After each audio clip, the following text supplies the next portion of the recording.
What if there were energetic energy fields that went around your body that transcended both time and space, and within the energetic field that you exist in also existed the morphic resonance to the ancestors that you had?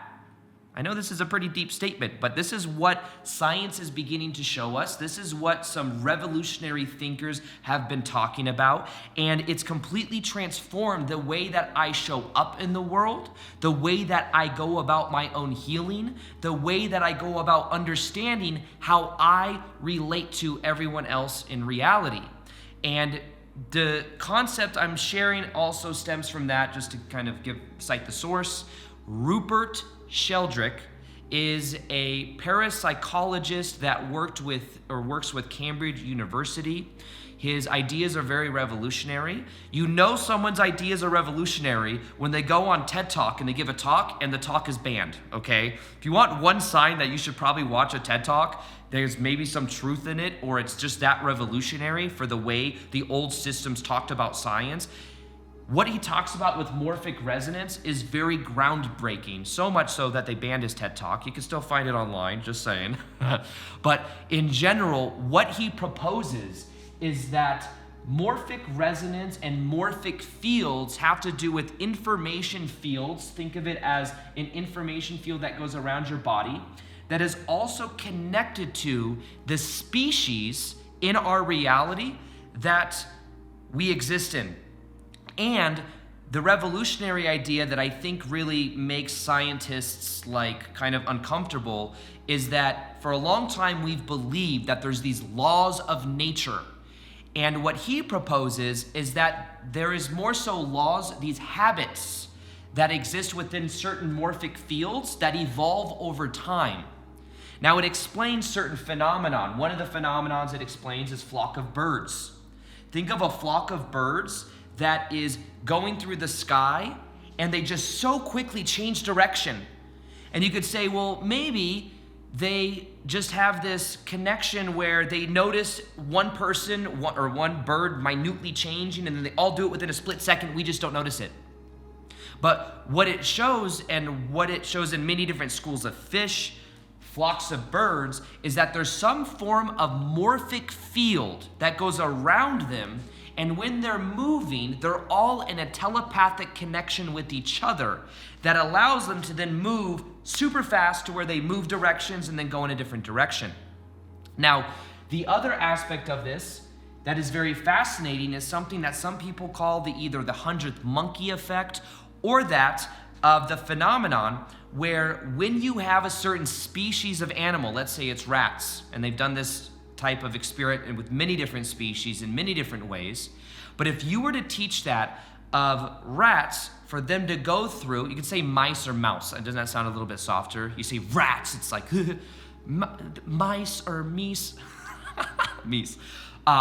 Mice, if you were to put them through that of a scientific, some type of obstacle, and they were to figure out some type of puzzle, as you put one through this puzzle and it learns, that then gets easier and easier for the other mice that you will put through this, to a place to where mice all over the world were learning even faster because there was a certain subset of that species learning something.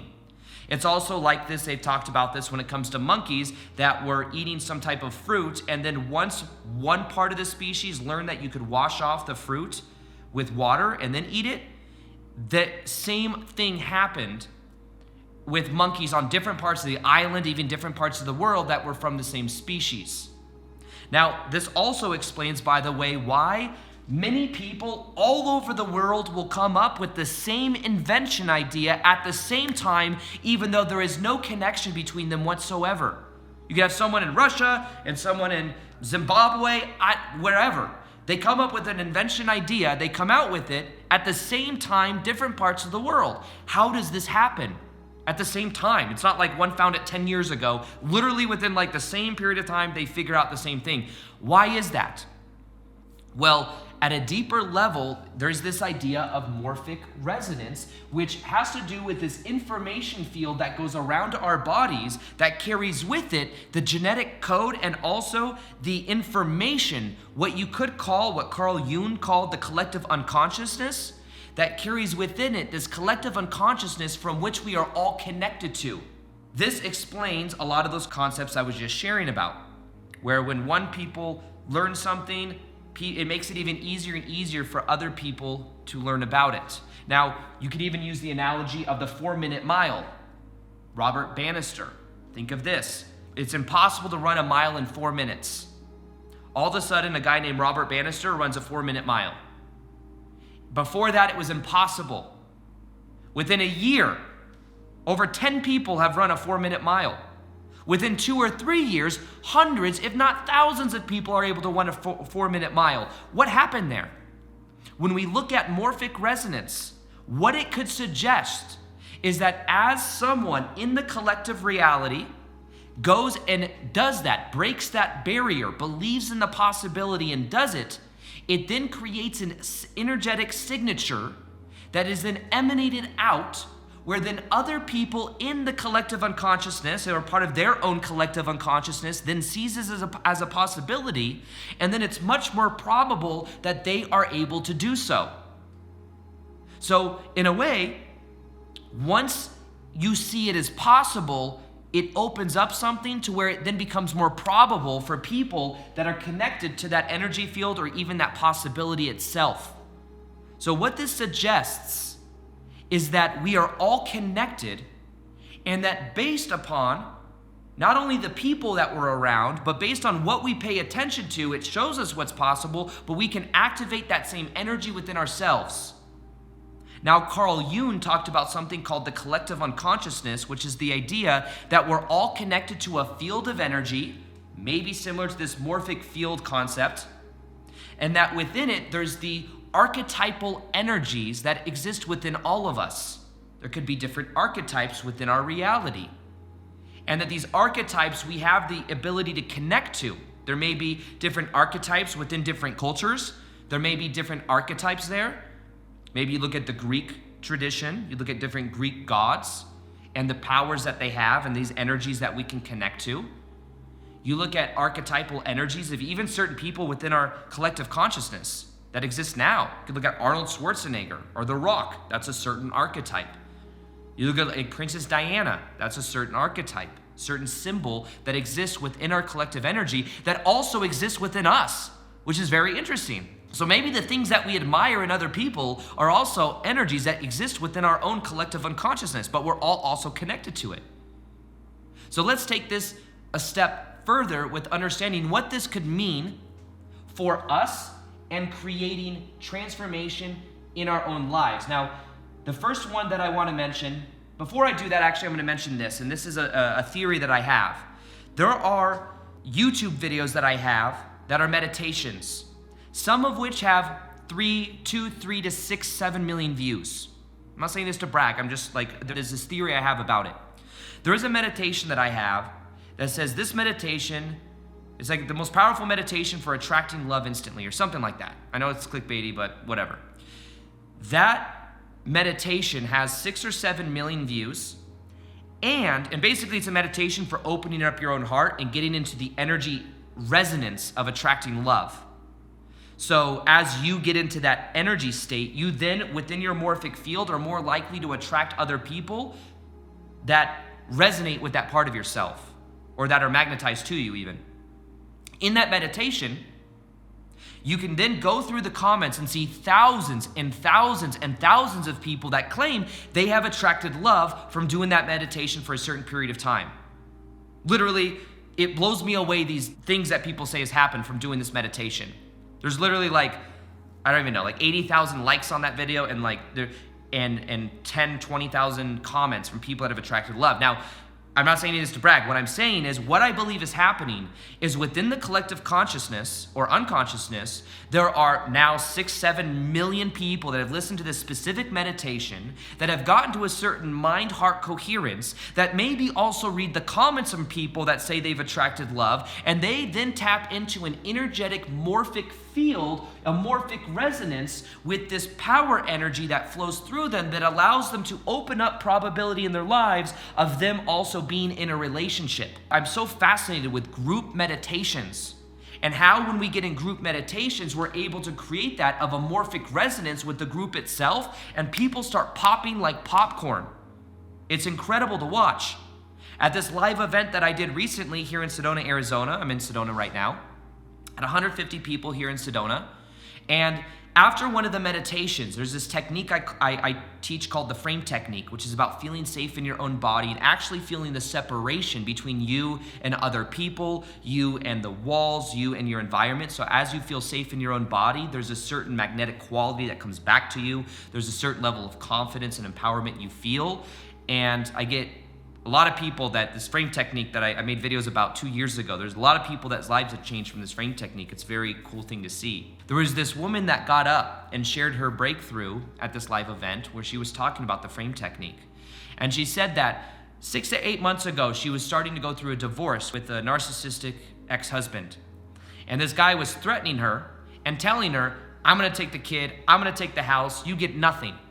She was normally, what she would do is surrender to that and be in fear and be like, okay, what do I have to do to keep my kid and to keep, the abundance of my house and all of this stuff.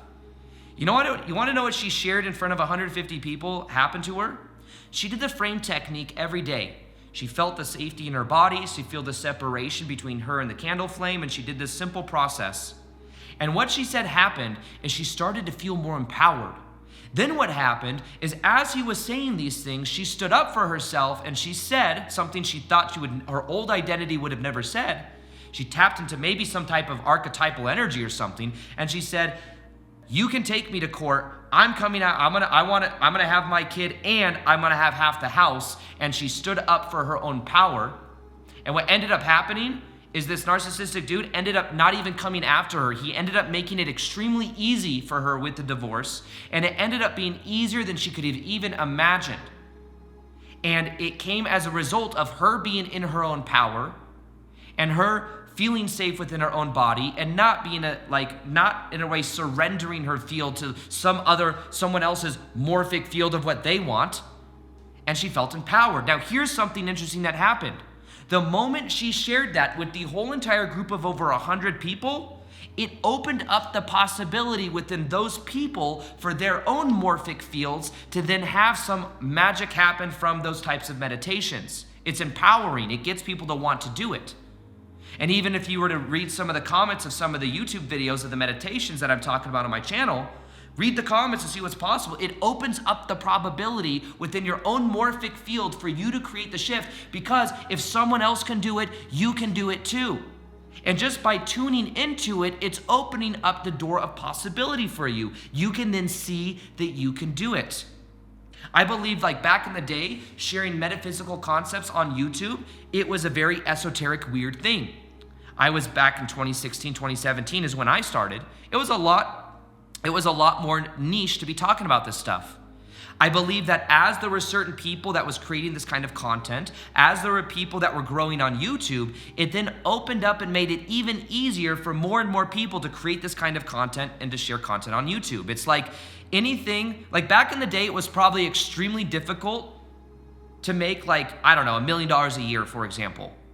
But now, it's so much easier because so much more people do it, because there's more people in the collective unconsciousness that understand there's more information there for people to tap into and more ways to do it.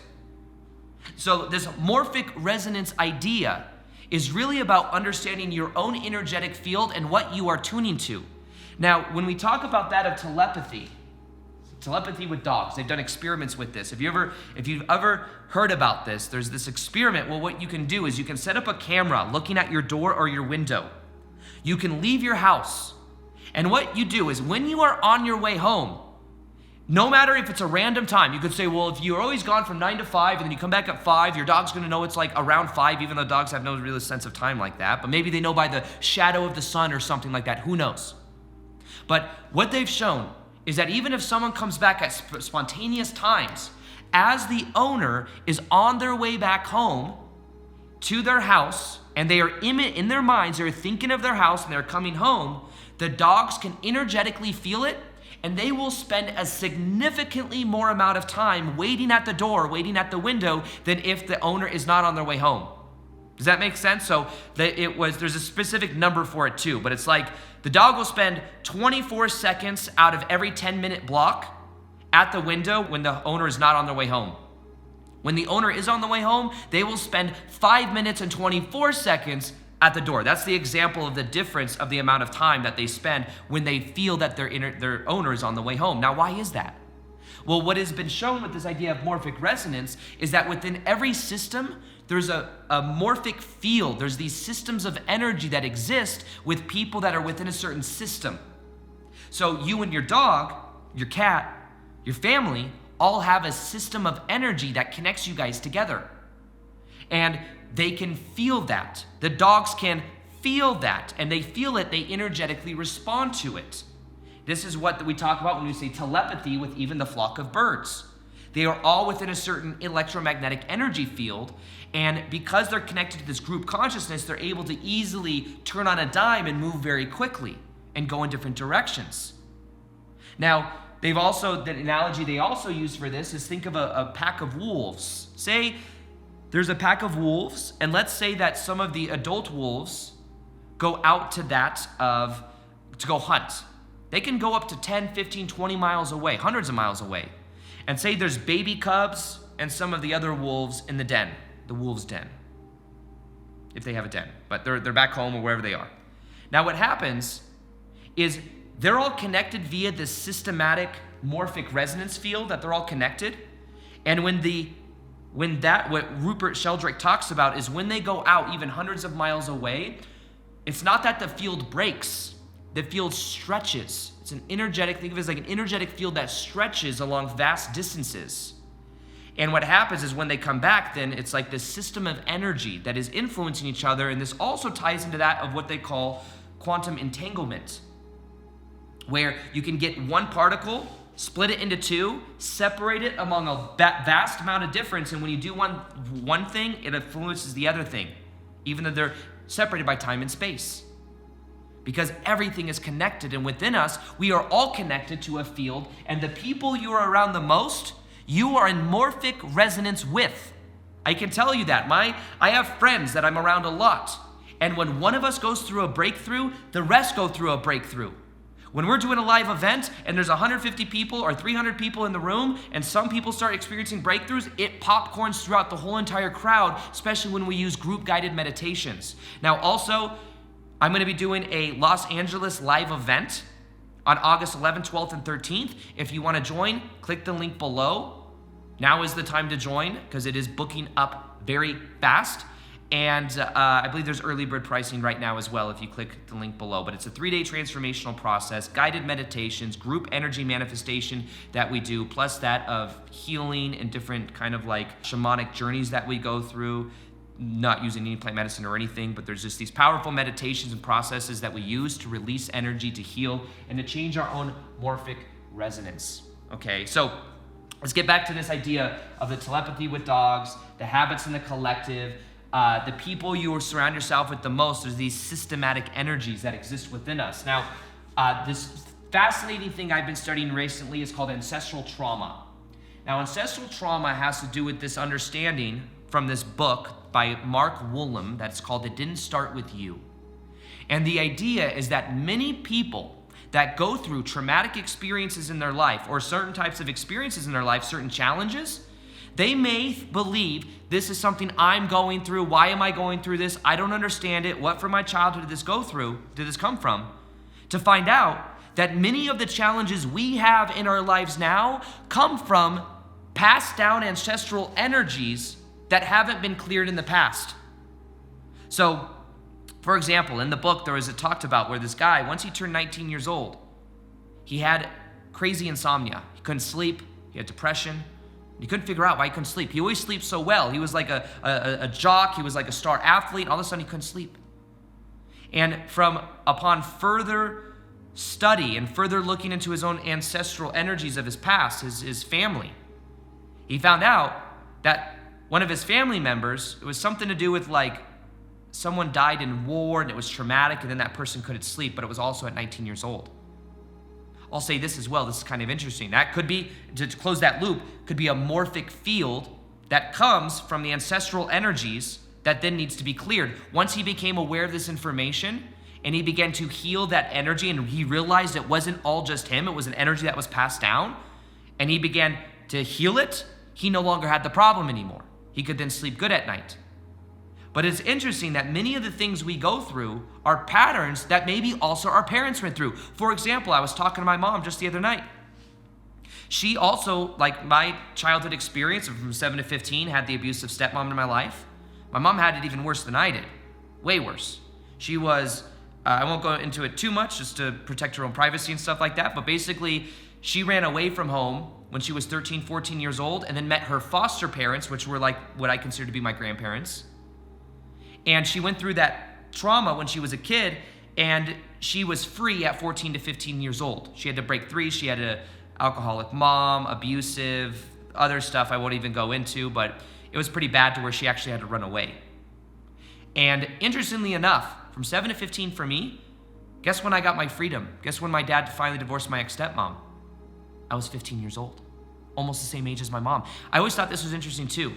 When my dad got in the fire department, he tried like 8 times or 6 times to get in the fire department, and he's still a fire investigator. He was 28 years old. Some people say the Saturn return. He was 28, 29 years old when that happened. And before that, he worked a job at a hotel at Circus in Vegas. I worked on the Strip in Vegas and Barney's, New York, women's shoes. And I was also 28, 29 when I went full-time on YouTube. Both of us did what we were passionate about. My dad loves what he does. I love what I do. At the same age. Is that interesting? Is it a coincidence? I don't know, maybe. Or maybe there's some form of morphic resonance of energy where certain things open up in our life based on the energy that has been before us. Now, the power in this information is that it's in the field. The more you become aware that a lot of the challenges you may have are not your own, the more it's easier to heal. Years ago, I had to heal my dad's pattern. My dad has this pattern, probably why he attracted the narcissist, my ex-stepmom, of being a people pleaser, of being like a nice guy. And this was something that years ago, I had to really look at within myself. Why am I being nice when maybe it doesn't feel authentic? Why am I not just being vulnerable? Why am I not being more bold? Why am I not leading in different ways? And what I realized is that there was this energy, but one thing that helped me heal it is I realized that it wasn't just my energy. My dad had it to find out that my dad's dad had it, who I never really met. My grandma told me this. Yeah, her ex-husband, which was my dad's dad, also had the same thing. He was always helping people. He couldn't say no. Interesting. So what happens is I became aware that this is a pattern that my dad got from his dad, then he passed it on to me, and I'm not angry, I'm not blaming, mom, dad, screw you. Well, a lot of times what you can do is there's something called family constellation, which is something I'm gonna be doing soon. Maybe I'll make a video about it if there's something you're interested in. But family constellation has to do with this very powerful modality that was created by a German psychologist that has to do with you get other people, think of this idea of the morphogenetic field, right? There's a certain field of energy between people that are in the family, and if you're finding blocks with love or blocks with connecting with people, it could be that there's this unhealed morphogenetic field that comes from family dynamics. It's not even just your own energy. But family constellation is where many people will get into that. There's like these practitioners that come in, and different people play different members of your family. They don't even have to understand the whole backstory or anything. But as they're embodying the energy and you're placing them around the room that represent your mom, your dad, your brother, your sister, uncle, aunt, all this stuff, they'll start to have different feelings and emotions in relation to the energy dynamic that's happening. They literally start to like channel the energy of that morphogenetic field. And then what happens is you can create more understanding by watching these dynamics that creates a healing because there's more compassion that comes from it. And what happens is then you can even move around these family members and have them interact in different ways, and you're watching people do this. And it's healing your understanding of how you relate to family. It's literally healing the morphic resonance, the morphic field of that family system, which becomes very interesting. Because then, as you bring that more into your life and as you heal that energy, it heals different aspects of your life where you relate to other people differently. A lot of the feeling can come from realizing it's not your fault, that maybe you went through emotional abandonment growing up, or your parents divorced. Realizing it's not your fault is a huge part of it. However, I do believe it's your responsibility to choose the meaning you choose to give it now, and to feel it and to heal it, and to allow yourself to also, I believe, what got me onto this work was I was studying the relationship we have with our parents, which are our first relationship in our lives. So the relationship we have with mom and dad, which both represent the feminine energy and masculine energy. The relationship we have with that, the resistance we have towards mom or dad, gets projected out into other people in our lives until we heal it. So if we blame mom or dad, we'll be blaming our ex-boyfriend or boyfriend or girlfriend or whatever, because that energy is still active. So healing that resistance, which realizing it a lot of times was just passed down. I realized my mom had a mom that was an alcoholic. My dad had a dad that was an alcoholic. Isn't that interesting?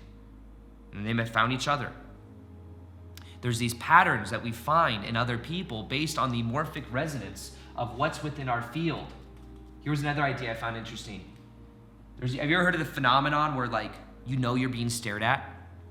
Where if someone's staring at you, you can feel it. Have you ever felt that? There's a phenomenon. Many people feel this. Now, I used to work at Barney's New York and Women's Shoes with expensive ass clothes around. And what loss prevention would tell me is they confirm this. LP, loss prevention, they would just basically watch people all day on cameras. And anytime someone was about to steal something, what they would do is instead of letting that person steal it so they brought him to jail, they would all just intently stare at the person on the screen. Like literally send them energy.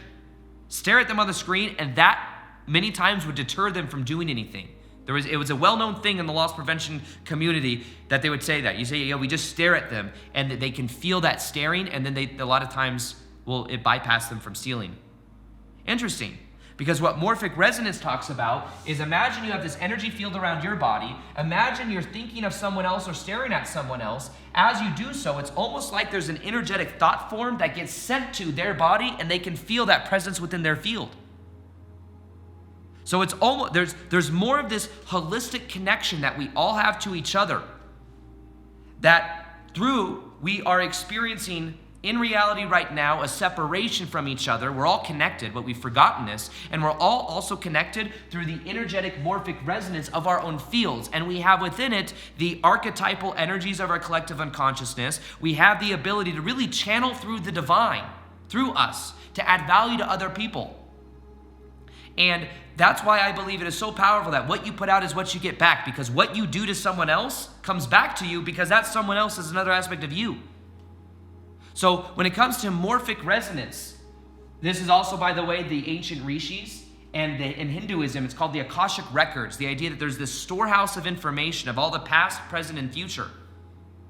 And it's very similar to that when Rupert Sheldrake was learning about it. His Indian friends, like I said, his Indian co-workers or people that were also colleagues said, yeah, they've known about the ancient rishis, known them for thousands of years. This isn't all just brand new information. However, it is revolutionary information that's coming out, and that's probably why it's been banned by TED Talk and all this other stuff. But nonetheless, the powerful parts we can take away from this is really look at your connection to your friends, to your family systems, and understand that there may be influences there that are influencing you in a certain way, to where I'm not saying you have to say, no, I can't talk to you, and I can't talk to you, and I just need to be in a little bubble by myself, because realize you're still connected at a deep morphic level. However, be aware of where you're placing your energy. Be aware of how you're interacting with other people. Be aware of the ancestral energy that may have come from the past. And for that, the idea of it didn't start with you, these ideas that there's things you can do, even mental images. Part of the book talks about healing ancestral energies from the past. We all have these snapshots of images of what mom or dad mean to us, our first relationships, that we infuse onto our partners, and we infuse onto other people. You may have a culture you're a part of. And because you're a part of that culture, there's a systematic morphic energy there. There may be, that's why certain cultures may be more likely to feel guilt than others. Why? Well, that energy may be rampant through that collective energy system. So transcending that, becoming aware of that, can be so powerful for your own healing, and realizing it may not just be your own guilt. You're not hanging out with your friends, oh, I feel so guilty. What if that guilt may have just also been passed down through many generations?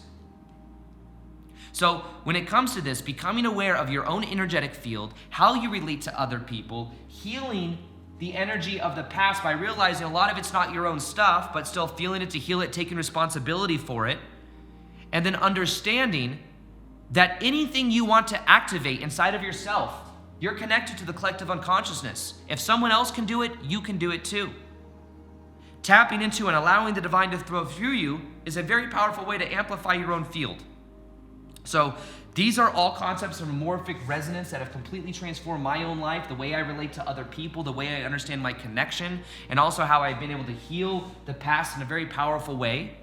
If you want to do one of the most powerful meditations and try it for yourself, I have this meditation will raise your dominant vibration permanently, one of my most powerful ones. Read the comments to see what's possible and see how this works for yourself. This is an energetic structure that already exists, that thousands and millions of people have already listened to. See how it changes your life. And if you haven't already, join an upcoming future event that we're going to be doing. Click the link below to come for LA. There's also a virtual option. And other than that, I'll talk to you in the next one.